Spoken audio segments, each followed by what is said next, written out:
নমস্কার। আমাদের বাংলা শিক্ষা পোর্টালে স্টুডেন্টদের বেসিক ডিটেলসগুলো আপডেট করার জন্য আমাদের এসআই সাহেবরা বলেছেন। সকল সার্কেলের এসআই সাহেবরা একথা সমস্ত স্কুলে যারা আছেন সবাইকেই বলেছেন।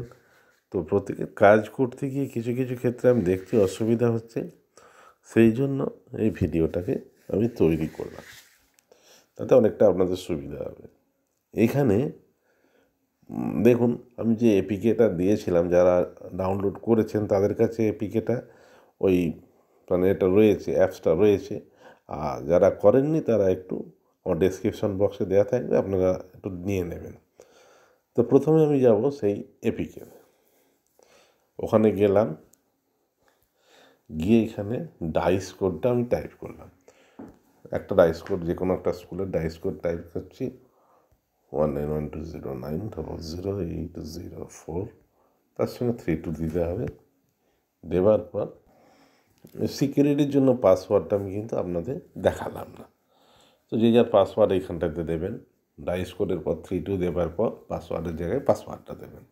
এরপর এই ক্যাপচাটা লিখতে হবে, এখানে আছে কত 5773 দিলাম, দিয়ে আমি সাইন ইন করব।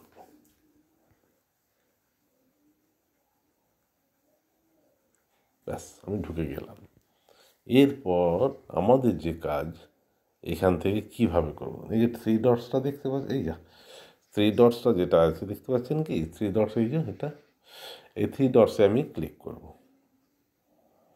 3 ডটসে আমি ক্লিক করলাম, করার পর এইখানে দেখুন পর পর দেওয়া আছে, ড্যাশবোর্ড দেওয়া আছে, স্কুল ইন্সপেকশন দেওয়া আছে, স্টুডেন্ট ম্যানেজমেন্ট। আমাদের মেন দরকার এই স্টুডেন্ট ম্যানেজমেন্ট। এখন এই স্টুডেন্ট ম্যানেজমেন্টে আমি এবার ক্লিক করব।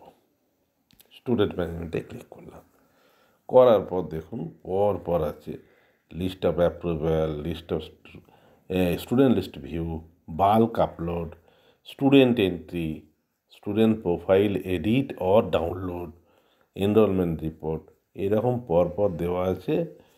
এখান থেকে চলুন আমরা গিয়ে গিয়ে দেখব। Student transfer, update student basic details, দেখতে পেয়েছেন? তো এইখানে আমাদের প্রথমে ক্লিক করতে হবে, তো আমি ওটা ক্লিক করলাম।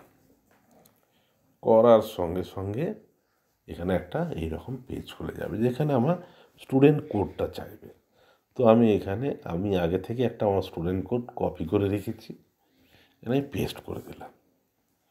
দেওয়ার সাথে সাথে এবার আমি এখানে সার্চ স্টুডেন্ট টিপব। দেখা যাচ্ছে যে একটি বাচ্চার নাম এখানে এসে গেছে, তার ডেট অফ বার্থ দিয়েছে, বাবার নামেই দিয়েছে, মায়ের নামেই দিয়েছে। এইখানে দেখুন লেখা যাচ্ছে ইজিলি, দেখুন এসটা আমি কাটলাম, আবার এসটা ভরে দিলাম, মানে বেশি কাটছি না, একটু দেখিয়ে দিলাম, লেখা যাবে, আপনি সম্পূর্ণটাই লিখতে পারবেন। এখানে মাদার্স নেমটাও আপনি কাজ করতে পারবেন, বয়েজ বা গার্লস এখানেও আপনি কাজ করতে পারবেন, কোনো প্রবলেম নেই। বা ওখানে আপনি কন্ট্যাক্ট নাম্বারও চেঞ্জ করতে পারবেন। তো যাই হোক, আমার যখন হয়ে যাবে তখন আমি আপডেট ডিটেলস টিপে দিলে সমস্তটা আমার অলরেডি দেখুন আস্তে আস্তে এটা আপলোড হয়ে যাবে। নেট একটু স্লো আছে, আপডেট হয়ে সাকসেসফুলি আপডেটেড হয়ে গেছে। স্টুডেন্ট কোডটা এসে গেছে, ওইটা আপডেটেড হয়ে গেছে। তো এই হচ্ছে আমাদের মূল কাজ। এখন এভাবে আমরা খুব ইজিলি, খুব সহজভাবে আমরা কিন্তু এই কাজটা করতে পারবো। ঠিক আছে, ধন্যবাদ।